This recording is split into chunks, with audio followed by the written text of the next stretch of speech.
So let's wrap up, guys, and do the last and the final two problems, and then I'll catch you on the other side. The next step here now is to discuss equations that involve exponents. Okay, so let's wrap up quickly.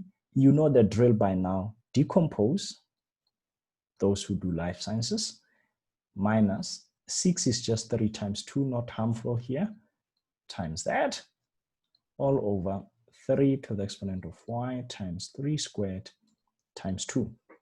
Now, one thing that you've got to notice at this point is that we've got, first of all, 3 to the exponent y appearing in every term.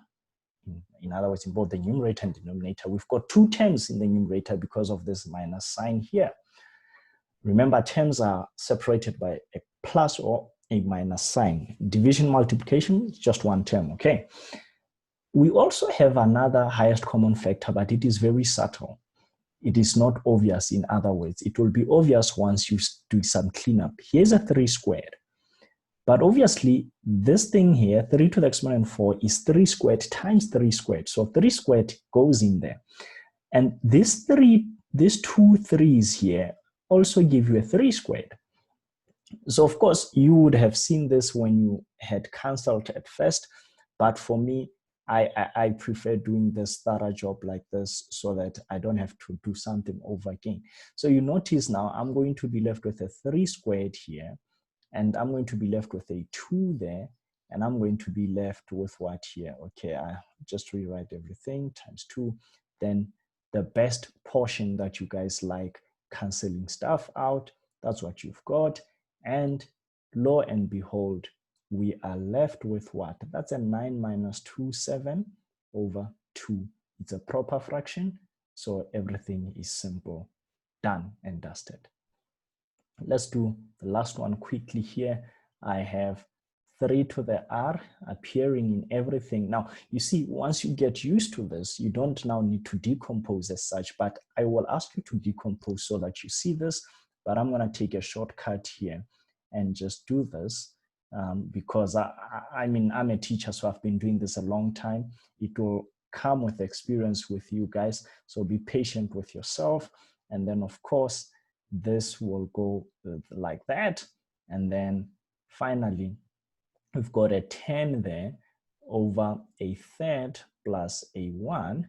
But this thing is actually, you can press everything in your calculator because this thing is going to be 4 over 3. It's 1 and a third. And then finally, if you do everything here, you're going to have a 15 over 2.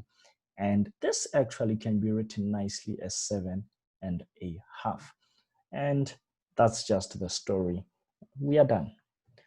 Ladies and gentlemen, go ahead, guys, and try some stuff on your own. You know, I encourage individual working. So please be honest with yourself and try the following 5 problems alone for tutorial 2. There's number 1. Again, just decompose, but make sure before you decompose, you have written everything as a prime base. So 25 is not prime. You've got to figure out that. Number 2 is not harmful. You just got to decompose, take out the highest common factor. Number 3, you've got to make sure that 6 is written in terms of a prime base there. Number 4, the 4s, you know, the powers that have 4 with them, they need to be sorted out first. Number 5 is a nice cake for you guys to enjoy. So until then, please take care. We're still under COVID-19. So yes, sanitize and adhere to social distancing. Wear that mask when you go out to meet your friends. Cheers.